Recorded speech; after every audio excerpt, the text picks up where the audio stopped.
Cyber security awareness అనేది ఇవాళ అందరికీ కన్ఫామ్గా కావాల్సిన బేసిక్ నాలెడ్జ్. ఎవ్రీ డే మనం దాన్ని అప్గ్రేడ్ చేసుకుంటూ ఉండాలి, లేకపోతే చాలా ప్రాబ్లమ్స్ రాబోతున్నాయి ముందు ముందు.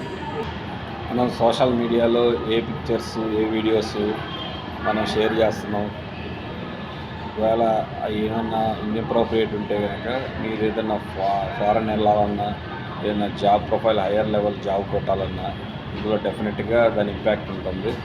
ఎందుకంటే సోషల్ మీడియా వెరిఫికేషన్ జరుగుతుంది. మీరు ఏమేమి షేర్ చేస్తున్నారు, మీ కాంటాక్ట్స్ ఏమున్నాయి, మీరు ఎవరితో యాక్సెప్ట్ చేస్తున్నారు ఫ్రెండ్ రిక్వెస్ట్లు, ఎవరెవరు లూప్లో ఉన్నారు, ఎన్ని జాగ్రత్తగా చూసుకోకపోతే చాలా ప్రాబ్లమ్స్ వస్తాయి.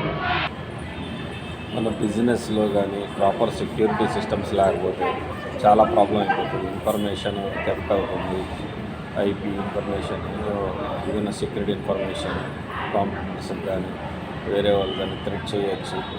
దాన్ని మళ్ళీ ఆ ఇన్ఫర్మేషన్ మీకు రావాలంటే ఇంకా ర్యాన్సమ్ మనీ అడుగుతారు. ర్యాన్సమ్ వేరు, మాల్ వేరు ఇలాంటివన్నీ వస్తుంటాయి. సో ప్రాపర్ సెక్యూరిటీ సిస్టమ్స్ ఉండాల్సిందే కన్ఫామ్గా. డిజిటల్ అరెస్ట్ అనేది చాలామంది వినుంటారు, ఇంకా చాలామందికి తెలియదు.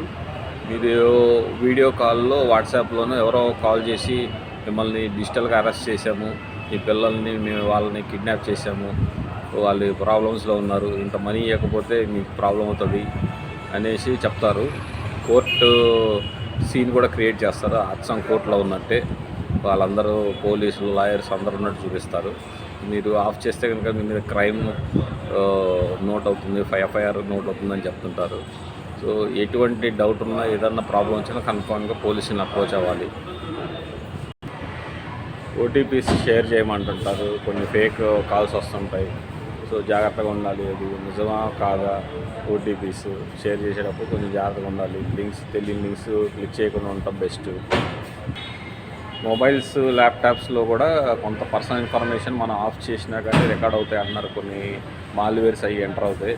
సో కొన్నిసార్లు ఏదన్నా మీ ప్రైవేట్ ఏరియాస్లో బెడ్రూమ్స్లో కానీ ఏదైనా కాన్ఫిడెన్షియల్ మ్యాటర్ మాట్లాడేటప్పుడు కానీ ల్యాప్టాప్స్ ఎలక్ట్రానిక్ వస్తువులు దూరం పెట్టడం చాలా ఇంపార్టెంట్.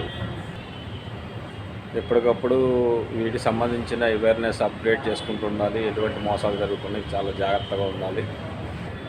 ఒక్కోసారి ఆటో పేస్ సెటప్ అయిపోతే వాటిని మన జాగ్రత్తగా డిలీట్ పోస్ట్పోన్ చేయొచ్చు, ఆఫ్ చేయొచ్చు, చూసుకోవాలి. అవన్నీ ఆన్లైన్లో toll free numbers, customer care numbers, కొన్ని వెబ్సైట్స్ ఫేక్ ఉంటాయి, అవి జాగ్రత్తగా ఉండాలి. ఇలాంటి personal development, self awareness, communication skills కోసం మా అదర్ వీడియోస్ లైక్ చేయండి, షేర్ చేయండి, సబ్స్క్రైబ్ చేయండి, వాచ్ చేయండి. Thank you.